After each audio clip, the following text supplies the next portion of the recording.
on a trop en tête les Trumpistes comme des tarés, un peu des épouvantails autour des meetings, etc. Alors que finalement, ceux qui ont amené au pouvoir Donald Trump et les gens qui amènent le fascisme au pouvoir, c'est toujours des électeurs ordinaires. Ils ne politisent pas en fait les conséquences de leur propre vote. Et c'est, je pense, cette distanciation entre le citoyen et la chose politique qui fait qu'aujourd'hui, la politique américaine est un pur divertissement. C'est impressionnant de voir à quel point cette division, cette polarisation, elle intègre tout dans la vie de ces citoyens-là, jusqu'à l'intime en fait, et jusqu'aux relations qui nouent ou dénouent ensemble. Il a 28 ans, français, mais il rêve sa vie en anglais. À 16 ans, il s'envole pour un lycée de l'Oklahoma, GoPro en main, cliché plein la tête. 10 ans plus tard, il y retourne, sauf que l'Amérique a profondément changé. Donald Trump est réélu, les pelouses couvertes de pancartes rouges. Ses amis d'hier ont presque tous basculé, d'un côté qu'il ne comprend pas. De ce décalage, il fait aujourd'hui une série documentaire, High School Radical, entre vlog et enquête politique. Avant ça, il est allé en Ukraine, filmer les nuits d'une jeunesse qui danse sous les bombes. Il a monté son propre studio. Il dit qu'une caméra qui tremble dit parfois mieux la vérité qu'un plateau télé parfait. On parle d'amitié, de Trumpisme, de guerre et d'amour. Pour info, Max Lolon.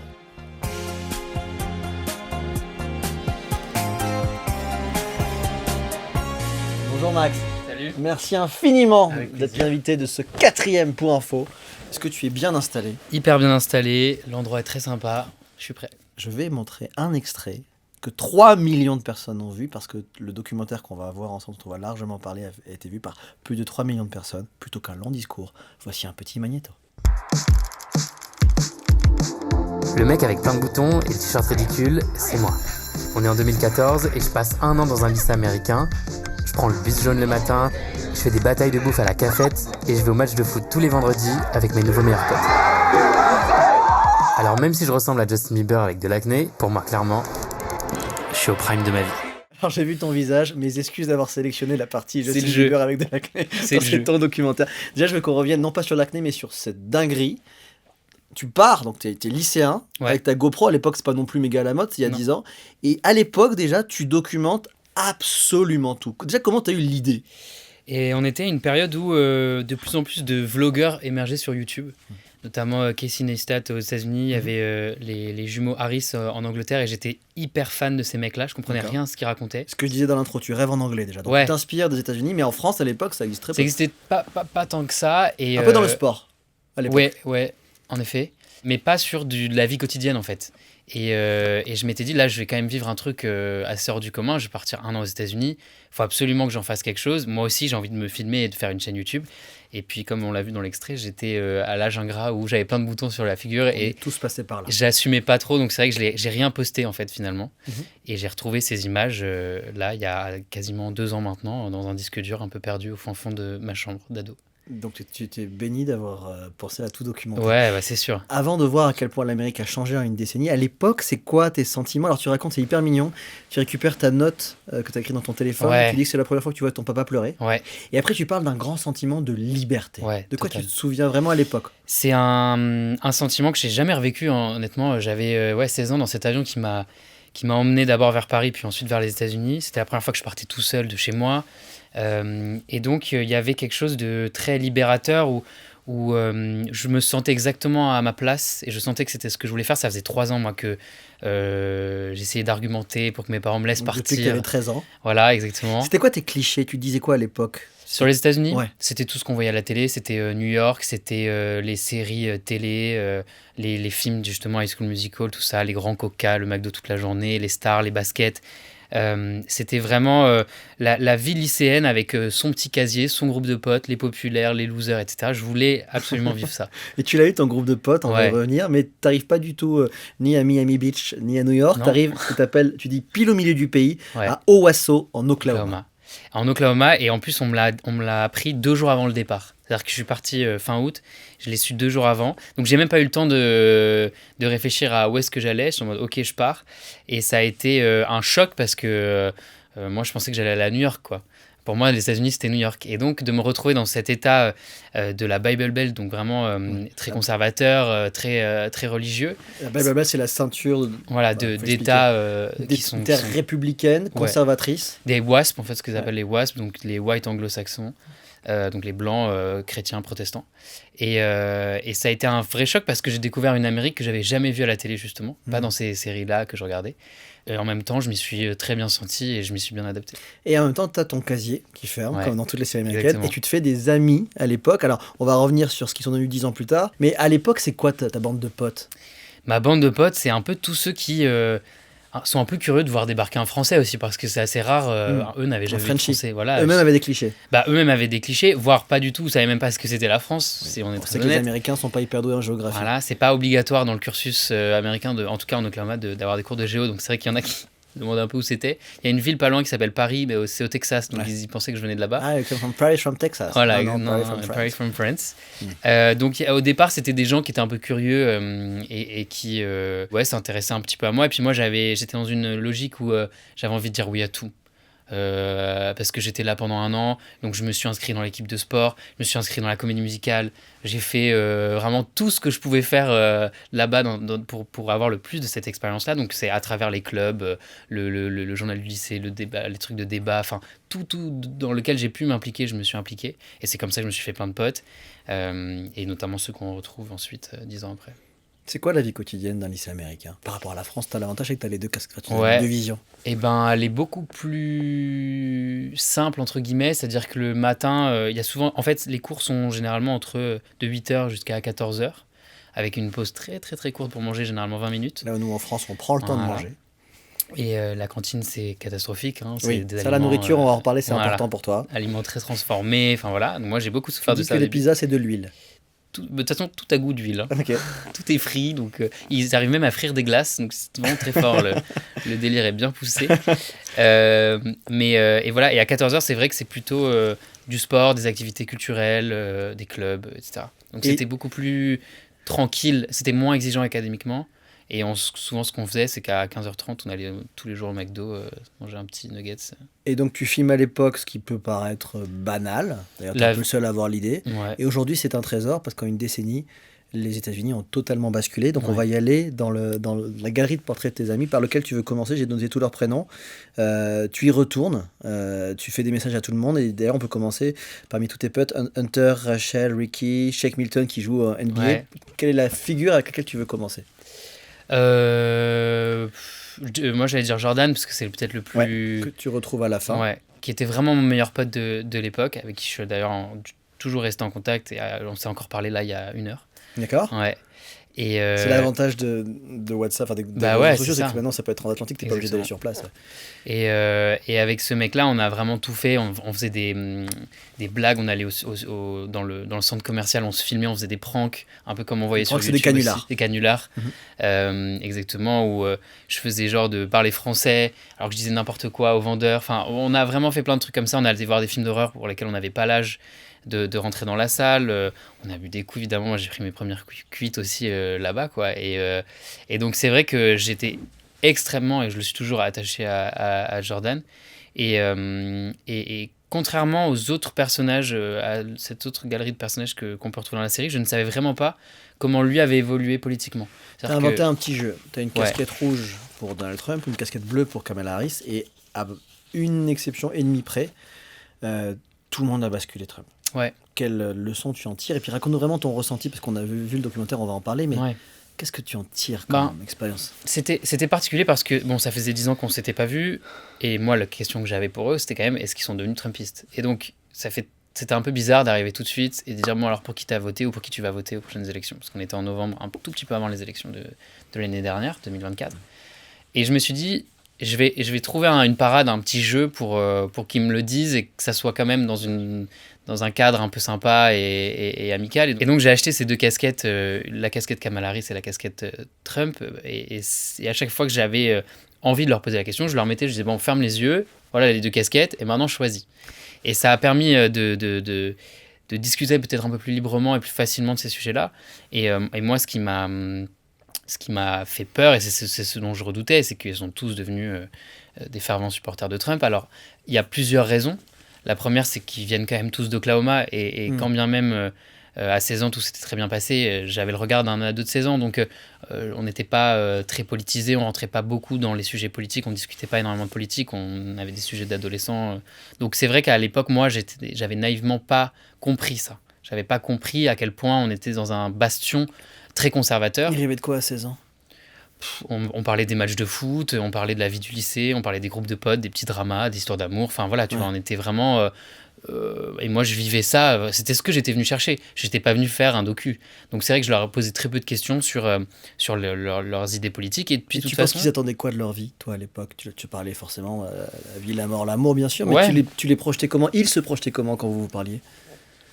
on était des lycéens, donc enfin. Ils se projetaient pas tant que ça, honnêtement. On était là, on vivait notre truc. Il y en a plein qui savaient d'ores et déjà qu'ils allaient faire l'armée, typiquement. Moi, ça m'avait vraiment intéressé. Enfin, je trouvais ça intéressant de voir à quel point ils savaient déjà qu'ils allaient tous faire l'armée, quasiment. Et ils l'ont Alors pas après, tous fait, d'ailleurs. Et et- pourquoi déjà? bah, pour plusieurs raisons. Déjà, l'armée paye les études. Ah ouais. Donc c'est aussi un moyen d'avoir accès à une éducation supérieure, parce que c'est vrai que euh, c'est pas forcément un État qui est très riche. C'était pas des personnes pauvres, mais enfin, c'était pas non plus des gens très fortunés comme il peut y avoir dans d'autres États. Et là-dessus, les systèmes français et américains sont radicalement différents. T'as senti justement que pour eux, le coût des études, c'était très Ah prégnant? bah en fait, et tu vois, en parlant là, parce que ça fait un petit moment, mais je me rends compte à quel point, en fait, eux n'auraient jamais pu faire des études sans passer par l'armée, typiquement. C'est ça, d'accord. Parce que ça coûte tellement cher. Enfin, je crois que c'est Ça coûte limite combien? 50 000 euros l'année, quelque chose comme 50 000 ça. Je vais pas dollars? dire de oui, dollars. Donc une scolarité, c'est vite. Enfin, un endettement sur. C'est une maison, quoi, hein. Sur une vie. Voilà, sur une vie. Ok. Et, Donc l'armée est une façon pour eux, au-delà de Voilà. leur patriotisme et de leur engagement qu'on imagine, Ouais, de payer leurs études en fait. ouais, simplement. c'est ça, Ok. tout simplement. Et au-delà de ça, il y avait aussi quelque chose qui était très nouveau pour moi, qui était la religion. Ouais. Et Qui est donc, omniprésente, à un moment tu filmes un mur de crucifix. ouais, oui, bah oui, dans une des maisons, mais Mm. il y a ça partout. Et la religion sur place organisait toute la vie sociale. C'est-à-dire que ton groupe de potes dépendait aussi de l'église que tu fréquentais. Mm. Il y avait T'as- des activités T'as un pote qui extrascolaires. raconte ça justement. Ouais, ouais, exactement. Vas-y, Et en raconte-nous. fonction de l'église où tu vas, tu as un groupe de potes particulier. Le mercredi, parce qu'il y a les classes de catéchisme, en quelque sorte, c'est pas du catéchisme, parce qu'on est sur une obédience protestante, mais. C'est la même idée, on voit l'idée. Voilà, le mercredi, le samedi, le dimanche, et donc il y a plein d'activités, les colonies des vacances l'été, ils font des productions artistiques, du théâtre, ils font des sorties scolaires, enfin vraiment, il y a toute une vie sociale qui s'articule autour de la religion, et donc aussi il y avait ils n'avaient pas forcément besoin de se projeter parce qu'ils avaient confiance, quoi qu'il arrive, en Dieu et sur le fait que Dieu allait les aider dans leur vie. Il y Ça, avait... c'est pas connecté directement à l'école. C'est dans leur vie sociale, Non. mais c'est pas. Mais c'est aussi c'est connecté par rapport à leur propre projection vis-à-vis de l'avenir, tu vois. D'accord. Et il y avait d'ailleurs une prof, moi, qui m'avait fait halluciner, mais elle me dit, donc c'était une prof du lycée, Ouais. et qui me dit, ouais, moi j'ai fini prof parce qu'en fait, j'ai pas voulu faire beaucoup d'études parce que j'étais persuadé que Jésus allait revenir avant que j'ai mon bac. Donc j'étais pas très bonne à l'école, donc, et puis elle était prof assistante, enfin, elle avait pas un vrai diplôme de professeur. Et ça m'avait vraiment marqué parce que je me suis dit, ok, en fait là, je suis confronté pour la première fois de ma vie à des personnes qui vivent dans une autre réalité que la mienne. C'était quoi d'ailleurs ton rapport à la religion à ce moment-là? Bah, moi, je viens d'un background aucun, enfin, j'ai complètement athée. Athée. J'ai jamais été confronté à la religion. Il y avait une église dans mon petit village, mais c'était tout, quoi. C'était Petit village sur le bassin d'Arcachon, ouais, exactement, Andernos. à Andernos-les-Bains. Comment tu l'as vécu, toi, cette religion absolument omniprésente? C'est mal au début. Parce que on m'a sorti pas mal de phrases du type ah, tu sais, on t'aime beaucoup, donc on a envie que tu ailles au paradis. Donc ce serait bien que peut-être tu considères d'accepter Jésus comme ton sauveur. J'ai eu une Bible en cadeau. Et par contre, ça venait toujours d'une bonne intention, parce que si je me mettais à leur place 2 secondes, en effet, pour eux, moi j'allais finir en enfer dans tous les cas, donc ils n'avaient pas très envie de ça. Donc de leur place à eux, c'était gentil. C'était aussi une forme de pression. Bah complètement, moi je l'ai assez mal vécu, en fait je le raconte pas dans la série, mais il se trouve que j'ai eu une première famille qui était vraiment très très très religieuse, Ouais. et j'en suis parti pour ces raisons-là, parce qu'on allait vraiment tout le temps à Et ta l'église. deuxième famille, c'est Dana, prof d'histoire au Ouais. lycée, Gary, ingénieur informatique, et Sophie, Ouais, exactement. Et Dana n'a pas basculé. Dana n'a pas basculé. Un peu une des seules d'ailleurs. Ouais. Raconte-nous un petit peu la famille à l'époque, de ce dont tu te souviens. Eh ben, c'était des gens qui m'ont accueilli vraiment à bras ouverts. Ils avaient l'habitude des étrangers, parce qu'ils avaient vécu pas mal un peu partout dans le monde, en Écosse notamment et en Australie, parce que lui travaillait à un moment dans les énergies fossiles. Et d'ailleurs, l'Oklahoma était toujours aussi un terroir pour tout ce qui est pétrole, gaz de schiste, etc. Et donc, ils ont tout de suite été très intrigués par mon profil. Ils avaient envie de m'aider aussi. Et donc, ils m'ont accueilli. Et on a passé ensemble plus de la moitié de l'année, où moi, j'ai vraiment intégré leur cellule familiale. Donc, on allait voir la famille le week-end. Une jolie formule. Ils disent qu'ils t'aiment profondément. Ouais, c'est ça. Ouais. Ça a été une vraie rencontre. Et de la maman, donc, est prof, c'est ça? Ouais. Ils ont combien d'enfants? Alors, c'est une famille recomposée, donc ils en ont 5, si je dis pas de bêtises. Et tu racontes ton quotidien, tu manges des glaces devant la télé, elle lit, et lui, il regarde le foot. Voilà, exactement. J'ai bien résumé? Et c'était exactement ça. Et qu'est-ce qui a changé alors en 10 ans, quand tu reviens, chez eux? Chez eux, pas grand-chose. En tout cas, dans leur habitude de vie. Par contre, j'ai senti chez Dana une amertume, une désillusion peut-être vis-à-vis de son entourage, parce que, en effet, moi, quand je quitte les États-Unis, on est en juin 2015, et Donald Trump n'est même pas encore candidat. Il va être candidat, je crois que c'est quelques semaines après mon retour en France. Et moi, j'ai ressenti chez Dana une amertume et une sorte de fatigue, en fait. Et je pense qu'émotionnellement, Trump a tellement saturé l'espace public de bombes émotionnelles par toutes ses déclarations, par tous ses coups de com'. Hyper intéressant ton expression bombe émotionnelle. Ouais, mais moi je l'ai ressenti comme ça. Toi-même. Vraiment. Ah ouais. Notamment, tu racontes, enfin même pas, tu montres, c'est-à-dire en temps réel, il te bombarde, Donald Trump, c'est pas lui personnellement, il t'envoie pas des textos, mais son équipe mais bien sûr. te bombarde ça, de incroyable. SMS. Et à la seconde pour expliquer, en fait, à la seconde où j'atterris sur le sol américain, je reçois un texto, une liste de diffusion politique de Donald Trump. Et en fait, c'est ultra personnifié. Donc, il me dit « Salut Max, c'est Trump. J'espère te voir à mon meeting tel jour. » Et puis, toutes les 2 heures... Mais comment c'est possible? Tu t'es inscrit? En fait, moi, je m'étais inscrit à un de ces meetings. D'accord, ils avaient mon numéro. D'accord. Et à partir du moment où tu renseignes ton adresse mail ou ton numéro... il te lâche plus. Il te lâche plus, quoi. Et c'est c'est toutes les 2 heures, tous les jours, et il rebondit sur la petite polémique. Il y avait un moment notamment où Joe Biden avait appelé les électeurs de Trump ordures. Ouais. Alors, mais dans les 5 minutes, quoi. Un texto, Biden vient dire que t'es une ordure. Vous insulte, ouais. Et puis il te parle vraiment comme si c'était ton cousin qui t'envoie un texto, quoi, pour te prévenir. Enfin, c'est donc pour revenir à Dana, c'est vrai que elle, je l'ai sentie fatiguée de tout cet environnement, parce qu'elle le subit depuis une dizaine d'années, en fait.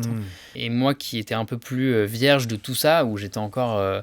elle, je l'ai sentie vraiment fatiguée de ça et au bout. Et elle a failli perdre une amie. C'est un très joli passage, si tu veux bien, on va le regarder ensemble. Okay. Cette amie, tu peux juste nous parler d'elle avant qu'on le voit? C'est Christy, c'est son amie de toujours. Elles se sont rencontrées à la fac et elles ont fait les 400 coups ensemble. Et elle est devenue hardcore Trumpiste. Hardcore Trumpiste. Ouais. Et elles ont juste un petit détail mignon sur leur téléphone. Elles ont la même photo de profil. On regarde. We've had rough patches because of politics, I think. Don't you think? Well, I mean, it's not a rough patch. It's just that I won't talk about it. Yeah. How does that affect a friendship? The fact that you both are... There was a while we didn't speak at all. It's still a little hard, I think. But it would just be nice if it didn't have to be that way. If there could be more compromise. If we could just get candidates who were not so polarizing and just bring people back to the middle. Et heureusement, notamment grâce à toi, elles ne se sont pas fâchées. Oui, c'est alors... grâce à ce docu, elles avaient aussi envie de se retrouver de toute façon, mais oui, c'est impressionnant de voir à quel point cette division, cette polarisation, elle intègre tout dans la vie de ces citoyens-là, jusqu'à l'intime en fait, et jusqu'aux relations qui nouent ou dénouent ensemble. Et aussi parents-enfants. Et aussi parents-enfants, notamment, il y en a une qui me raconte que sa fille est est une démocrate et qu'elle ne la comprend pas, qu'elle est devenue féministe et que pour elle c'est lunaire et que pour autant elle refuse de couper son lien avec sa fille. Et donc, elle décide de ne plus jamais parler de politique avec sa fille. Ça, c'est quand tu suis de mémoire. Quand on fait une manif en bagnole. Des grosses bagnoles, des énormes drapeaux à l'arrière. Et ça, pareil, c'était pas pareil il y a 10 ans. C'est cette polarisation extrême. Non, alors ça, moi, je l'avais pas vécu du tout. Ouais. Et en même temps, je l'ai quand même posé la question aux autres, parce que, aux gens qui s'en souviennent peut-être un peu mieux que moi, parce que je me suis dit, voilà, moi j'avais un regard assez naïf, etc. Mais malgré tout, non. Il y avait une division politique qui était peut-être beaucoup plus saine finalement que ce qui est aujourd'hui, où l'autre est devenu un ennemi, beaucoup plus qu'un adversaire politique. Tu penses que Trump les rassure ou qu'il les excite ? Alors, c'est une très bonne question. Il les rassure. Alors, je dirais même qu'il leur donne un espoir, plus qu'autre chose. Parce que c'est des gens que j'ai globalement vus avoir connu un déclassement économique. C'est-à-dire qu'ils ont un pouvoir d'achat qui a vraiment baissé. Certains ont même perdu la propriété de leur propre maison. Ils en sont devenus locataires. Donc ils vivent tous les jours ce déclassement économique. Ça, c'est le cas, pareil, de la famille Kell. La famille Kell, j'allais t'en parler. Tu leur as écrit une lettre quand tu as appris qu'ils étaient trumpistes. Tu as vu sur Facebook qu'ils étaient trumpistes, tu n'as pas osé leur envoyer. Donc là, on voit, tu prends des pincettes. Et dans le moment où ils t'expliquent pourquoi ils votent Trump, ils t'expliquent comment il se matérialise ce déclassement. C'est ce que tu racontes, c'est-à-dire qu'ils ne sont même plus propriétaires de leur propre maison. Tu peux nous raconter ? De leur propre maison, c'est ça. Et ils se réveillent tous les matins dans une maison qu'ils louent aujourd'hui, alors qu'ils l'ont possédé auparavant. Et moi, quand j'y étais, ils avaient une situation beaucoup plus confortable. Et à ça se mélange une sorte de panique aussi morale vis-à-vis des minorités qui sont pour eux, qui représentent pour eux une menace.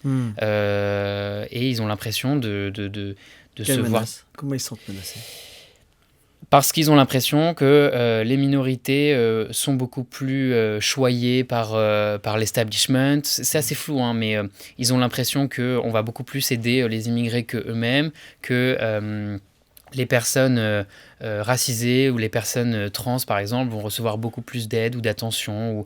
Voilà. Et ça, eux qui se considèrent comme la norme ou la base du citoyen américain, ne comprennent pas que ces gens-là soient à leurs yeux beaucoup plus favorisés, alors que c'est un fantasme. Et donc ça les rend vraiment en colère. C'est hyper intéressant. Donc il y a à la fois aussi, tu l'expliques très bien, une montée du racisme, une peur de l'altérité. Tu racontes qu'un élève trans a été... Tu peux nous raconter ça ?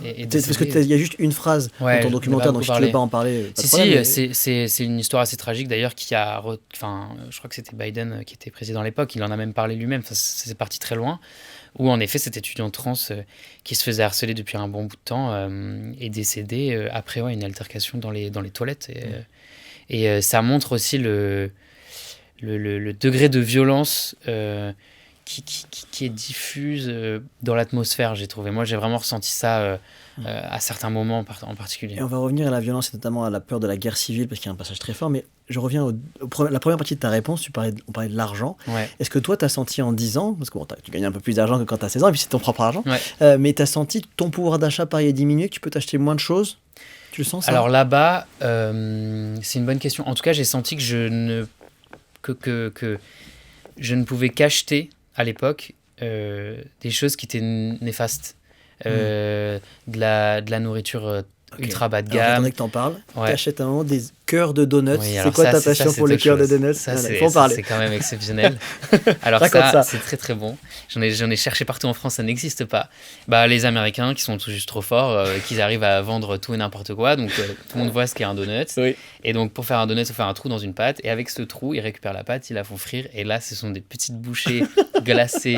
C'est une bombe de sucre et de gras, mais ça, c'est quand même exceptionnel. Donc ça, je leur pardonne. Ça, c'est bon. Ça passe. Mais la nourriture, sérieusement, c'est un vrai sujet. On parlait tout à l'heure de l'huile à la pizza et non pas la pizza à l'huile. Je sais pas comment il faut la présenter. Et notamment les personnes les moins riches. Ouais, c'est ça. Tu parlais du pouvoir d'achat. Les plus enveloppés aussi, parce que c'est aussi lié au surpoids, à l'obésité. Et c'est exactement ça. C'est ce dont j'allais te parler, c'est qu'en fait, par rapport au pouvoir d'achat, ils n'ont plus les moyens de se nourrir normalement, sainement. Et donc, et c'est un cercle vicieux parce que du coup, ils mangent n'importe quoi. Ils mangent des aliments qui sont pas chers, donc ultra transformés. À McDo, il y a quand même un menu à $1. Tu vois ce que je veux dire ? C'est quand même dingue. Donc, ils mangent du fast-food, des aliments ultra transformés.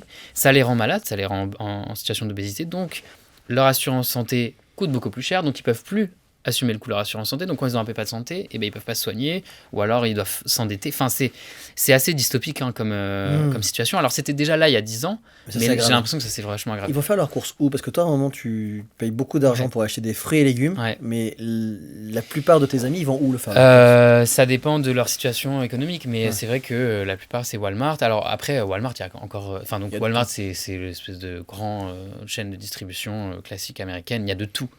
Mais moi, j'ai vu qu'il y avait très peu de choses qui étaient cuisinées à la maison, en fait. Beaucoup plus des choses qui étaient commandées ou des plats surgelés déjà préparés. Et par rapport à la France, quand tu t'achètes à manger, t'as l'impression que c'est plus cher, moins cher? Beaucoup plus cher. Beaucoup plus cher. Ça a été un choc pour moi. À un moment, je rencontre une dame qui fait des courses pour ses 2 enfants et elle. Pour une semaine, on en a pour $400. Moi, j'ai trouvé ça ahurissant. Toi, tu étais dans un magasin un peu... C'était un magasin bio, à Walmart, quoi. C'était pas Walmart, c'était un autre, mais en tout cas, j'ai trouvé que tout était beaucoup plus cher. Est-ce qu'on peut parler de Jace, qui est un peu cow-boy? Je ne l'écris pas comme ça, mais de ce que j'ai vu. Ouais. Alors lui, il est un peu conservateur, il est content parce qu'il travaille assez pour que sa femme ne travaille pas. Il est un peu beaucoup conservateur, Jace. Parle-nous de Jace. Jace, c'était, à l'époque au lycée, je l'adorais parce que c'était un vrai personnage. Il venait avec justement les bottes de cow-boy au lycée. Il avait un accent beaucoup plus prononcé que les autres. Il venait d'une famille plus rurale que la majorité des gens du lycée. Et on s'entendait super bien justement parce qu'on était très très différents. Moi, il me voyait comme le petit français, très chic, très raffiné, alors ce que je n'étais pas forcément, mais vis-à-vis de lui, voilà. Et moi, je voyais en lui un personnage de cinéma. Okay. Et donc, c'est ça qui me fascinait assez. Et en même temps, je le trouvais assez tourmenté, presque un peu brut à l'époque. Et donc, quand je l'ai retrouvé, j'ai d'abord été... très heureux de voir qu'il était super souriant, il se sentait bien. Et c'était un moment où justement, tu disais, j'avais l'impression de voir tout le monde vivre un déclassement, que tout le monde était plus malheureux qu'il ne l'était il y a 10 ans. Et donc, il me cueille presque par le fait qu'il me dise « Mais mec, je suis tellement heureux, j'ai ma femme, j'ai ma fille, etc. » Et je rentre vraiment dans sa joie et je me dis « Putain, je suis vraiment content pour toi. Okay. » Et en même temps, il me sort des dingueries et il me dit « Ma femme, elle n'a pas besoin de bosser, c'est moi qui ramène les sous à la maison, c'est très bien comme ça. J'adore Charlie Kirk, je l'écoute tout le temps. » Ouais. Alors ça, c'est important, il s'informe via les podcasts. Ouais. Et il cite 3 noms, Tucker Carlson, Joe Rogan, pardon, je le prononce moins bien que toi, et Charlie Kirk, qui, comme on le sait, depuis s'est fait assassiner. Ouais. Parle-nous de ça, c'est hyper important, les podcasts. Et ben, c'est symptomatique de la manière dont s'informe cette génération-là. C'est-à-dire que Jace commence par me dire « Je regarde plus les infos ». Et je lui dis d'accord, mais du coup, comment est-ce que tu t'informes? Il me dit j'écoute des podcasts. Et il y a quand même une scène de podcasts aux États-Unis qui est ultra polarisée, c'est-à-dire qu'il y a les podcasts de Trump et les podcasts démocrates. Et évidemment, je savais qu'il n'écoutait pas les podcasts démocrates. Tucker Carlson, Joe Rogan et Charlie Kirk, qui sont des porte-voix de l'ultra-masculinisme, de l'extrême droite, de mouvements, d'idées très, très conservatrices. Et qui font la promotion de ce mode de vie rétrograde avec l'homme qui commande au foyer, le schéma tradwife tel qu'on connaît maintenant, et malheureusement. Qui est sa femme.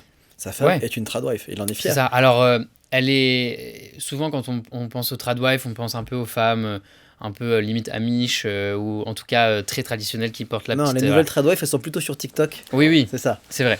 Mais elle est femme au foyer, quoi. Voilà. Je pense plus que... Et tu racontes, parce qu'il faut à chaque fois imaginer, donc tu vlogs d'ailleurs, pour ceux qui ne connaissent pas, qu'est-ce qu'un vlog?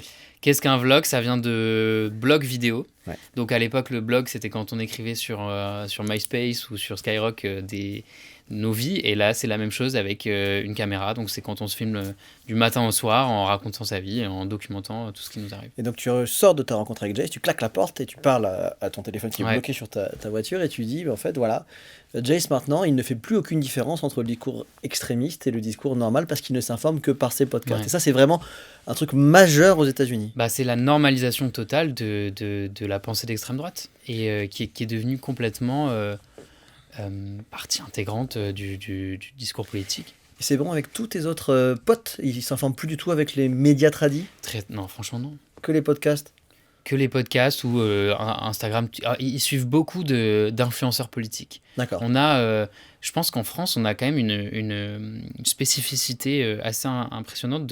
Il existe des formes un peu hybrides de journalistes qui ont une audience sur les réseaux sociaux, qui essayent de faire de l'info plutôt de manière non partisane, on va dire. Dont toi. Je pense que là, je suis un peu plus... en tout cas, sur cette série-là, je me mouille un peu plus. Mais alors qu'aux États-Unis, ce sont vraiment des militants politiques qui vont redistribuer l'information en fonction de leur appréciation de cette information-là. Okay. Et donc, il y a par exemple, je pense à Dean Withers, qui était un peu le pendant démocrate de Charlie Kirk, qui lui est toujours en vie aujourd'hui. Et donc voilà, se polarise autour d'influenceurs politiques le discours, et donc les gens viennent s'informer à travers ces militants-là. Dans cette galerie de portraits qui parle d'une Amérique hyper intéressante, qui est l'Amérique d'aujourd'hui, en même temps ton Amérique de cœur, c'est assez intéressant, le lien sentimental que tu as avec eux. Tu as Alex, alors un pote dont tu apprends qu'il a divorcé en même temps qu'il s'est marié. C'est allé vite ce mariage. Et lui, ça te surprend un peu. Tu dis deux choses. Un, il choisit la casquette Trump, comme quasiment tout le monde, sauf Dana, dont on parlait tout à l'heure. Et aussi, il va pas voter. Ouais. Ça, c'est important. C'était une conversation qui a été hyper intéressante parce que c'est la première personne que je retrouve après mon arrivée en Oklahoma. Et donc, tout de suite, moi, je suis dans la joie de la retrouvaille. Je me dis, c'est quand même trop drôle. Je vois sa tête il y a 10 ans. Je fais un parallèle d'ailleurs dans la série, mais où il me dit des conneries. Et putain, c'est trop marrant. Et on discute pendant plusieurs heures. Et il me dépeint une vision finalement qui est très nihiliste des États-Unis. Il me dit, voilà, depuis le Covid, moi, je crois plus trop en rien. On a vu à quel point c'était le bordel. Il me dit, shit show. Le gouvernement n'a rien su gérer, c'était n'importe quoi, tout le monde a fait n'importe quoi. Lui est passé par l'armée aussi. Il a eu une grosse désillusion suite à ça. Et c'est pas dans le montage final, mais il me dit, j'ai l'impression d'avoir été dans les cuisines de McDo. Et il m'a dit, en fait, j'ai vu l'envers du décor et j'ai vu à quel point mes idéaux de jeunesse, où je pensais qu'on était le meilleur pays du monde, on était qu'on était les garants du bien, etc. Et il est passé de l'autre côté avec cette expérience dans l'armée et avec la gestion du Covid qui a été selon lui catastrophique. Et donc il ne croit plus en son propre gouvernement. Donc il me dit, je ne vote plus pour ces raisons-là. Et à quel point, d'après toi, Alex représente les Américains? Parce que c'est vrai qu'on a, nous aussi, nous Français, une vision, on imagine les Américains très, très, très sûrs d'eux. Ouais. Ils sont combien, d'après toi, à ressentir cette forme de déclassement, de plus être la plus première puissance mondiale? Je pense qu'ils sont très nombreux. Je pense qu'ils sont très nombreux à le ressentir. La question, c'est à qui est-ce que ça pose vraiment problème ou non. Et ceux à qui ça pose problème... généralement, ils se retrouvent dans l'idéologie trumpiste. Mais cette hégémonie américaine, cette surpuissance-là, en tout cas, beaucoup ils sont revenus. Et j'ai l'impression que globalement, dans ce pays aujourd'hui, il y a beaucoup de monde qui sont devenus complètement anesthésiés et qui ne suivent la politique que par pur enjeu de divertissement. Ouais, c'est ça. Et ils sont un peu à tonnes, quoi. C'est totalement apolitique, ils n'ont pas vraiment de valeur. Ils et ont donc, pas aimé Kamala Harris, ou ils ont aimé une vidéo de Trump. Et donc Trump va bosser au McDo, justement, un jour.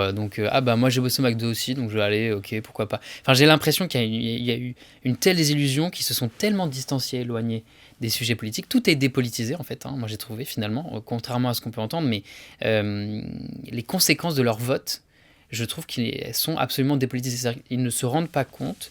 Où typiquement, le vote trumpiste, donc à un moment dans la série, je retrouve une camarade du lycée qui s'appelle Sarah, qui est une immigrée clandestine. Dont tu montres pas le visage. Voilà, dont je montre pas le visage, parce qu'elle elle vit cachée. Elle n'a pas de papier. Elle n'a pas de papier.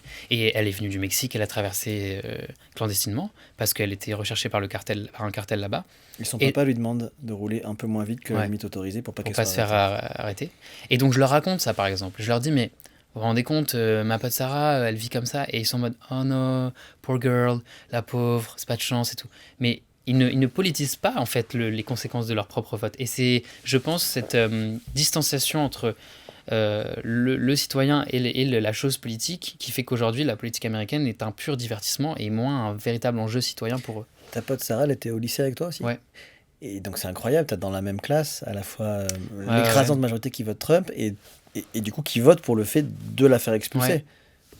Mais je crois encore une fois qu'ils que ça ne... Quand c'est loin, en fait, quand on parle des immigrés, des clandestins qui sont là, c'est facile de se dire, ouais, ok, je vais voter contre, on va aller tous les sortir. Mais quand tu leur mets sous le nez que, ah oui, tu te souviens, Sarah, elle se cache parce qu'elle peut se faire prendre Quand par ICE. l'immigration a un visage à Voilà, forcément. et là, ça les... ça prend une autre dimension, en tout cas. Chez une partie, tu as quand même un vote Trump un peu par défaut, Ouais. faute de mieux. Et ça, on le voit assez dans ton documentaire aussi. Ouais, c'est sûr. Moi, j'ai l'impression que c'est aussi une grande différence entre la France et les États-Unis, mais c'est vraiment un pays de croyance. Et Trump arrive vraiment à faire en sorte que les gens croient en lui, comme les gens ont cru en Obama d'ailleurs auparavant. Et aujourd'hui, la classe politique démocrate n'arrive pas à proposer un avenir, ou en tout cas une vision politique en laquelle les gens croient.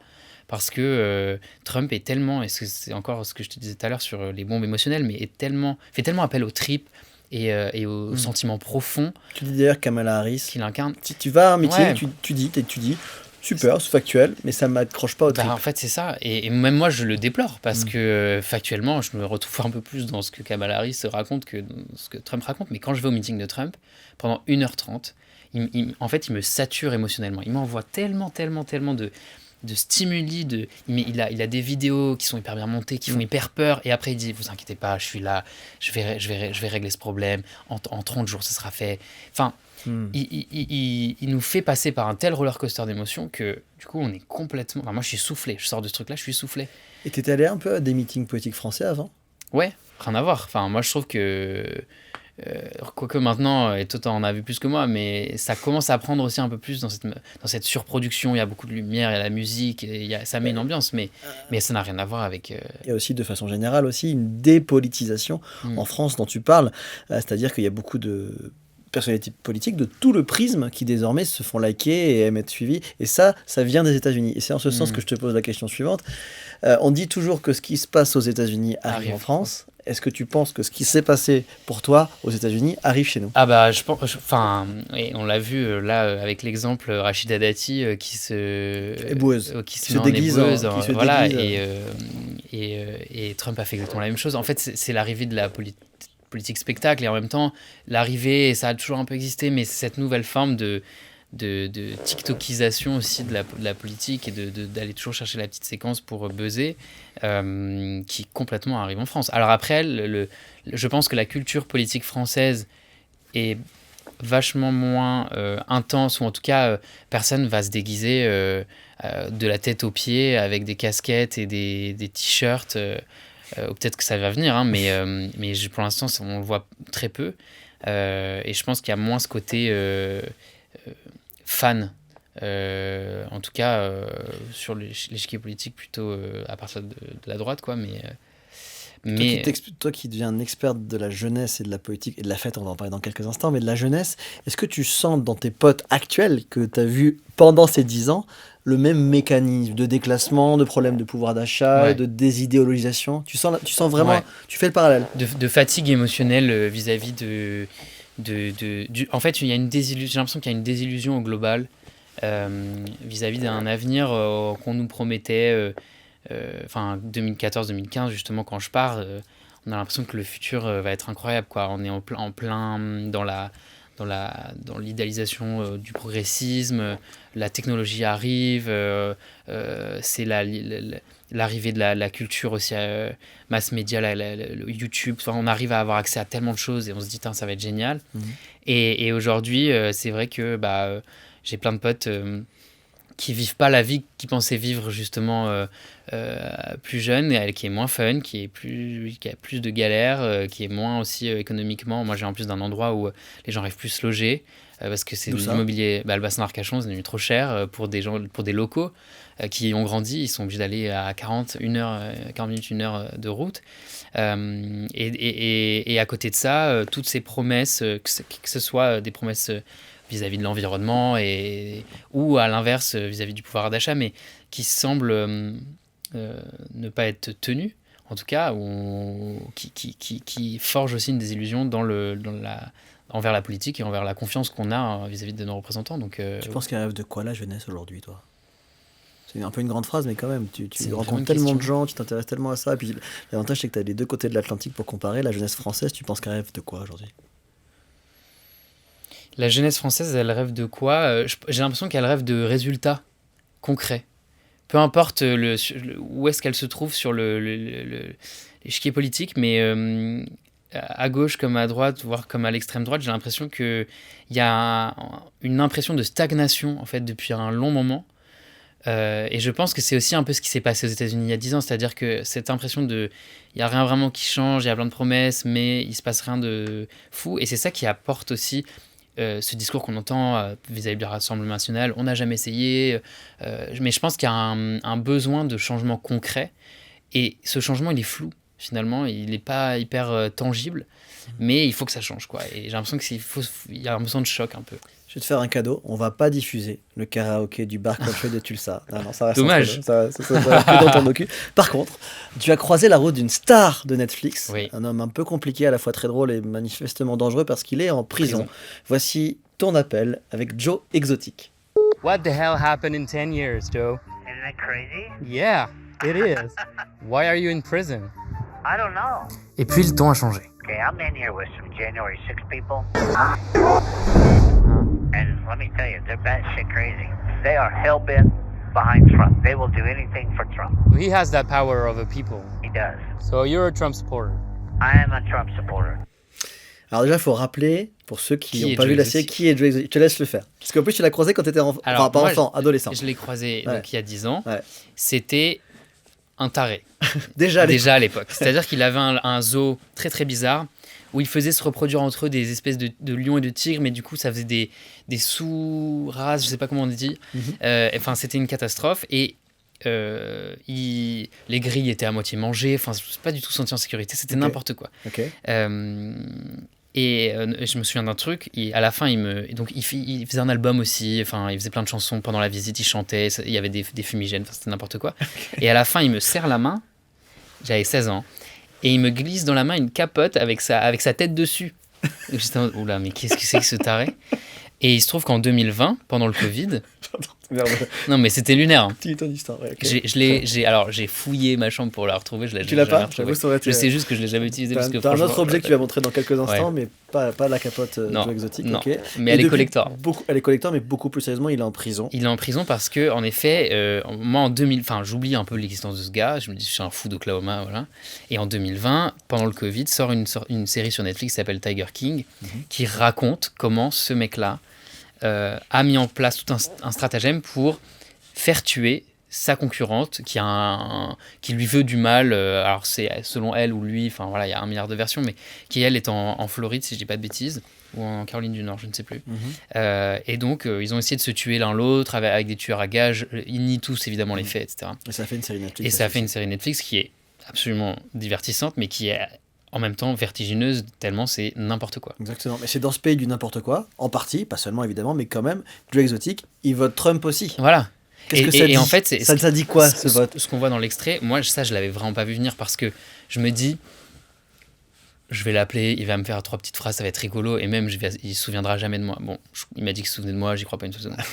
mais et là, il me sort ça, il me dit, ouais, je suis avec des gens qui étaient à l'assaut du Capitole, c'est vraiment des grands malades.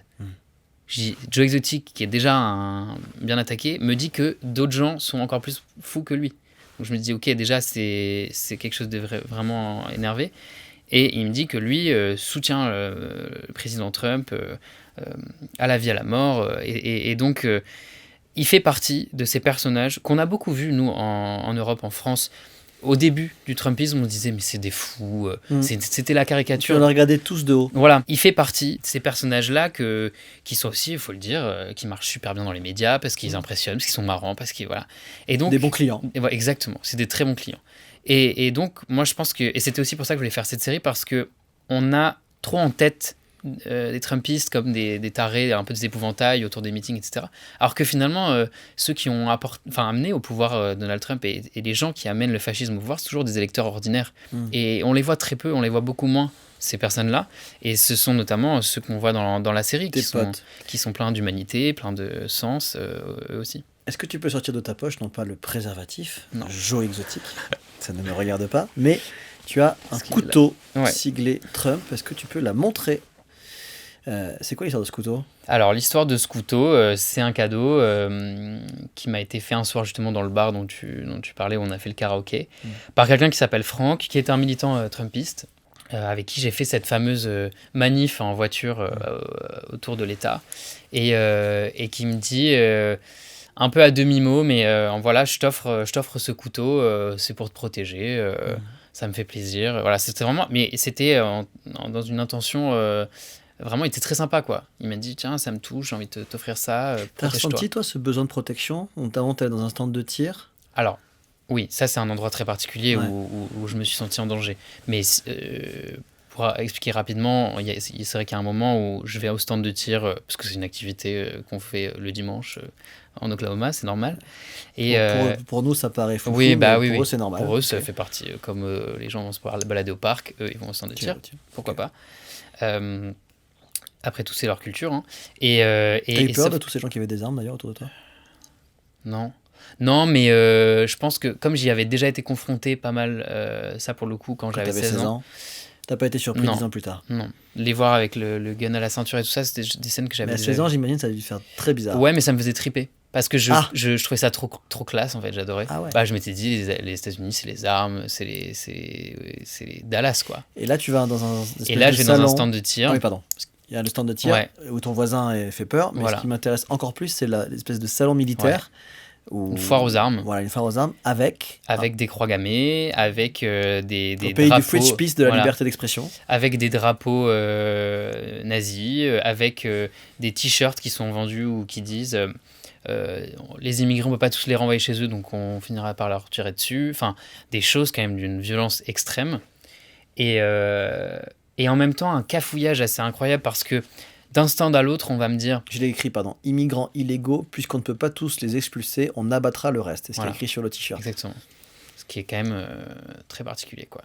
Et en même temps, ce que je disais, ouais, un cafouillage idéologique total parce que d'un stand à l'autre, dans un stand, on va me dire non, mais l'Ukraine, faut pas les aider, c'est des nazis. Ah. D'accord, mais alors ton voisin à côté, il vend des trucs nazis et il se revendique suprémaciste blanc, il trouve ça cool et tout. Donc, enfin, il y a une convergence d'un radicalisme assez flou. Et Est-ce que tes potes Trumpistes, ils sont tous armés? Ou pas? c'est une bonne question. La plupart, je pense que oui. Oui, parce qu'en plus, beaucoup sont passés par l'armée, donc ils ont cette culture. Mais beaucoup de démocrates aussi sont armés. C'est pas. C'est quand même une autre culture Bien sûr. où l'arme fait partie de la vie quotidienne. De la Constitution, même.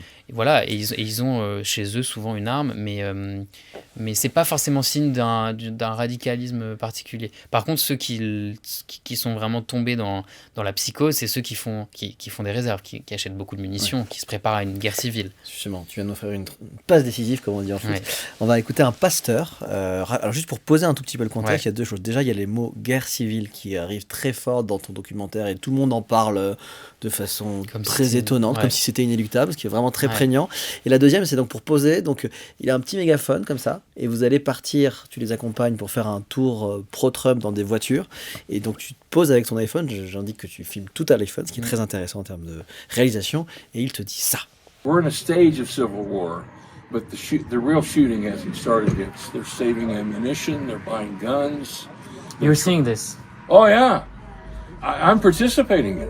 J'ajoute qu'à un autre moment, un manifestant contre Trump te dit c'est juste, en parlant des Américains, Ah donc ouais. de lui, c'est juste des obèses armés jusqu'aux dents qui veulent faire joujou. Joujou. Est-ce que tu as eu peur en vrai?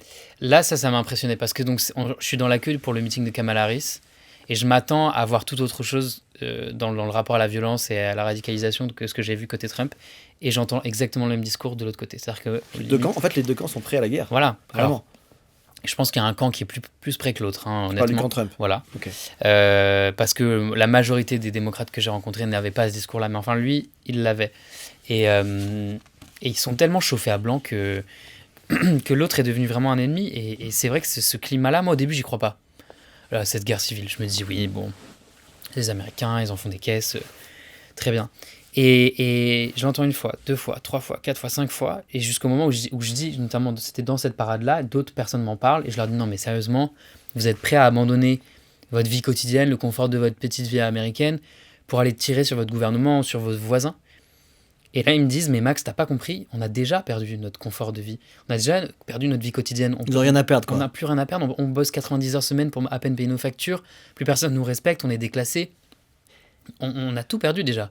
C'est ça qui est étonnant, c'est en fait, nous on imagine une guerre civile forcément un camp contre un autre, donc démocrate contre républicain, en l'occurrence Trumpiste contre le reste du monde, mais il y a un deuxième mécanisme, c'est l'Amérique d'en bas, là t'es au milieu, contre Washington, c'est ça, les élites. contre les élites. C'est le mot qu'ils utilisent tout le temps, qui est très très flou, et je pense qu'aussi c'est ce qui permet de faire exploser cette haine et cette violence, parce que comme ça n'est pas incarné, c'est ces élites, c'est un fantasme, c'est fumeux comme concept, et donc du coup c'est facile de diriger sa colère et sa haine vers quelque chose qui n'est pas très concret. Et je pense que ça les radicalise encore plus dans leur violence, de se dire faut qu'on bute les élites, quoi. Et Toi tes potes, si tu les retrouves dans 10 ans, tu penses qu'ils seront au milieu d'une guerre civile? je pense pas, non, parce que je suis optimiste, mais non, je pense pas. Je pense que malgré tout, c'est un... Peut-être que je me trompe, hein. Enfin, je l'espère pas, mais non, je pense pas. Je pense qu'il y a encore beaucoup de bon sens malgré tout, et que quand bien même il y a des Trumpistes qui sont ultra radicaux, je pense que la grande majorité... Toi, ce que tu aurais dit il y a 10 ans qu'ils étaient très non, Trumpistes. jamais Ça, de la je vie. sais pas, je veux pas être Jamais de la vie. mauvais Non, mais augure, donc tu as totalement raison. Moi, je suis assez fasciné par ces moments de bascule que personne ne voit venir, et je trouve que ça a un impact sur des gens toujours assez impressionnant, et donc moi j'espère pas, mais par contre ce qui est sûr c'est que j'étais certain que ça n'arriverait pas avant de partir. Depuis que je suis rentré, je me dis que ça pourra peut-être arriver. On parle des armes aussi, je ne peux pas ne pas t'interroger sur les tueries de masse. Est-ce qu'ils en sont conscients? Parce que nous, vu de France, il faut interdire les armes parce que ça évitera des milliers de morts, notamment dans les écoles. Est-ce que eux, quand tu leur en parles, ils te répondent quoi sur les armes? Bah, ils répondent tout le temps la même chose, qui est d'ailleurs assez dérangeante, mais ils disent bah oui, mais au Bataclan, si vous aviez eu des armes, il n'y aurait pas eu autant de morts. Et tu réponds quoi, toi? Eh ben, c'est dur de répondre ça, mais moi je leur réponds oui, enfin, le Bataclan, c'est une fois, vous, c'est tous les 3 jours, je crois.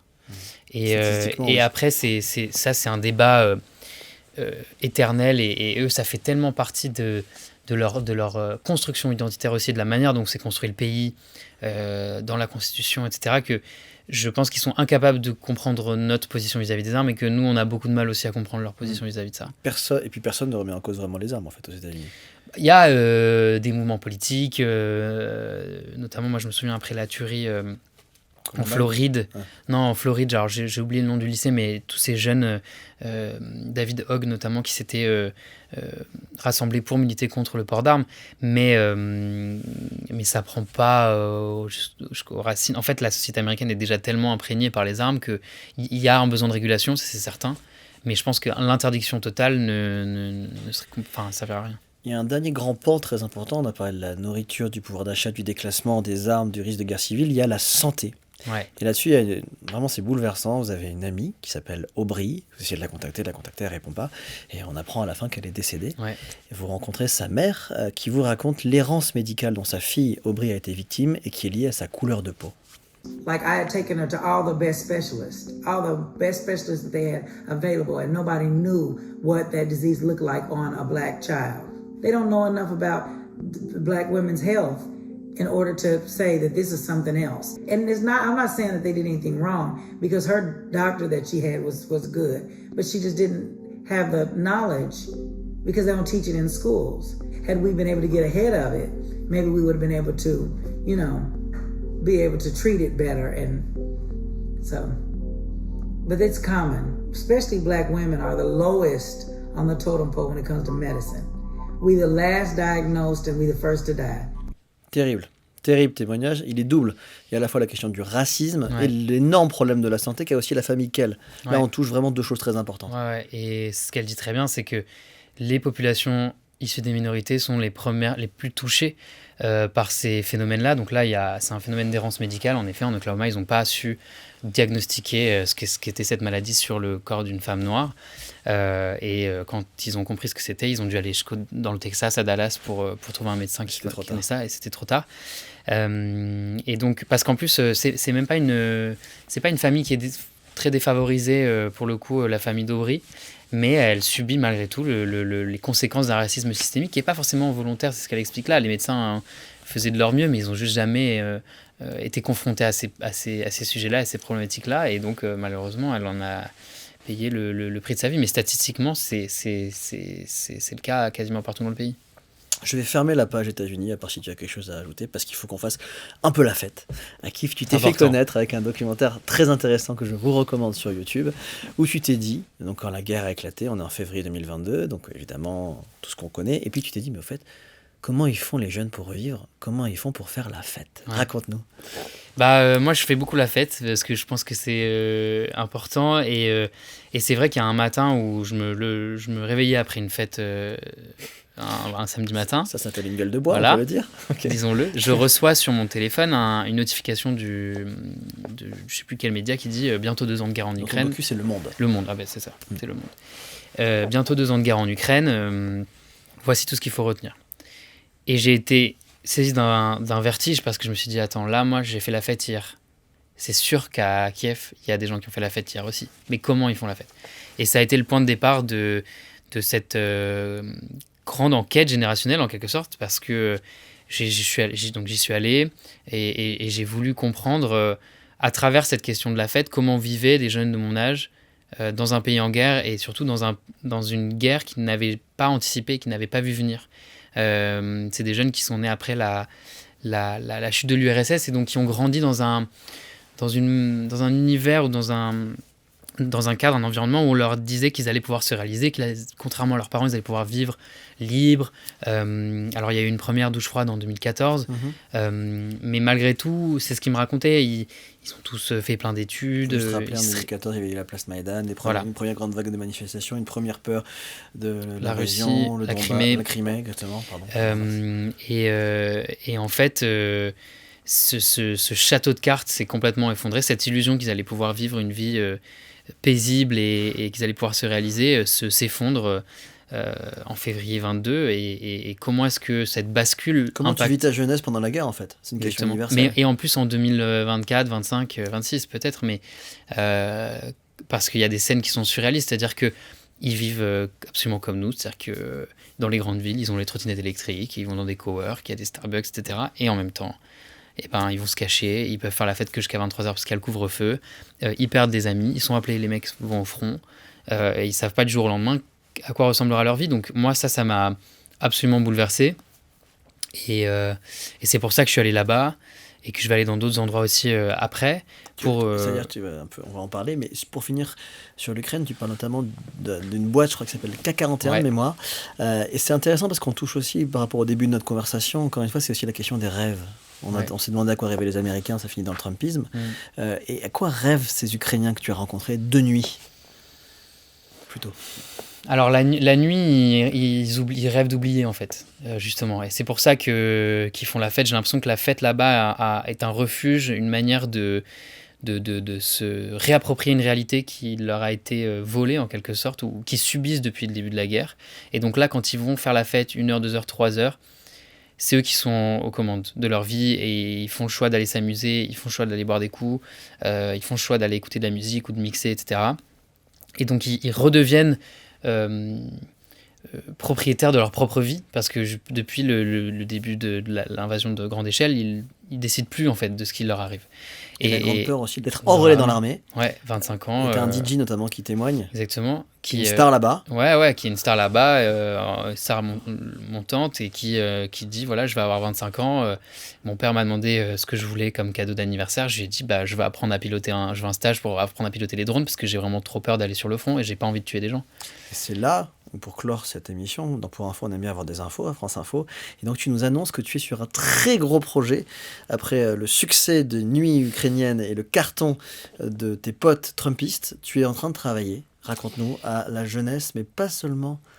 Pas seulement en Ukraine, donc c'est vrai que cette question de la fête, moi, elle m'obsède, et j'ai envie d'élargir ça à d'autres territoires, donc je vais aller dans d'autres endroits, pas forcément qui sont pas forcément en guerre, mais qui sont plutôt en crise, où la jeunesse en tout cas connaît un moment de trouble ou de bouleversement. Il va y avoir la Syrie, puisque là, on est bientôt le 8 décembre, on va fêter les 1 an de la chute de la dictature d'El-Assad. Va y avoir une île qui s'appelle l'archipel des Tuvalu dans le Pacifique qui est destinée à être le premier pays à disparaître sous les eaux suite au réchauffement climatique. Et puis le Groenland pour tout ce qui se passe en termes de cette jeunesse qui est dépossédée finalement de son propre territoire, qui est pris entre des grandes puissances et des grands enjeux géopolitiques sur lesquels eux n'ont aucune emprise. Par rapport au changement climatique, à la chute d'un dictateur, et toi, comment tu te vois? Tu es à la fois documentariste, en même temps, tu as une forme de subjectivité, tu as un regard singulier. Tu te vois quoi? Comme un porte-parole de la jeunesse? Comment tu te comme sens? un vidéaste, comme un réalisateur qui cherche aussi à comprendre comment les gens de mon âge vivent dans ces périodes de flou. Et honnêtement, il y a peut-être aussi une quête très personnelle de préparation, parce qu'en fait on voit aussi en France que l'avenir elle a pas l'air hyper sympa. Le chef d'état-major des armées parlait encore l'autre jour fallait se préparer à sacrifier les enfants, et donc d'aller se confronter à ces jeunes qui ont vu leur réalité basculer pour le meilleur ou pour le pire, permet aussi peut-être de faire une sorte de thérapie commune de ma génération, en tout cas d'essayer de lui montrer que malgré les grands bouleversements, il y a aussi des zones de joie, et de fête et de plaisir et de bonheur, et que ça peut être bouleversant tout autant. Tu penses que cette jeunesse, notre jeunesse, même si on a 10 ans d'écart, est prête à se battre? Tu la sens comme ça? Non, mais je pense pas que la jeunesse ukrainienne était prête à se battre en janvier 22 non plus. C'est toujours ces questionnements-là du coup de massue, un peu de la gueule de bois, de quelque chose qu'on n'aurait jamais imaginé, qui intervient et qui arrive dans nos vies, et je pense à laquelle on n'a aucune préparation mentale, parce qu'on sort de 50, 60, 70 ans de toujours mieux, ce sera toujours mieux après. Et là, on commence à en douter. Et c'est ça que j'ai envie d'explorer. Merci infiniment. Est-ce que le mot de la fin, est-ce que vous avez quelque chose à ajouter? Donc vous nous avez annoncé ce beau projet, on vous souhaite le meilleur, bravo pour votre succès. Je suis allé voir notamment dans les commentaires sur YouTube où vous avez un public fidèle et qui a l'air très humaniste et très empathique. C'était un vrai plaisir de vous recevoir pour cet épisode 4. Au nom de toute la rédaction, merci aussi pour tous les messages que vous nous avez envoyés depuis le précédent l'épisode 3 avec Amine Kessassi, où notamment dans les gares, vous êtes venu me dire que ça vous avait touché, donc ça nous a profondément touché. Merci infiniment. Vous nous retrouvez évidemment sur YouTube. On vous dit pas qui sera l'épisode 5, mais on sera là. Merci d'être aussi nombreux. À bientôt.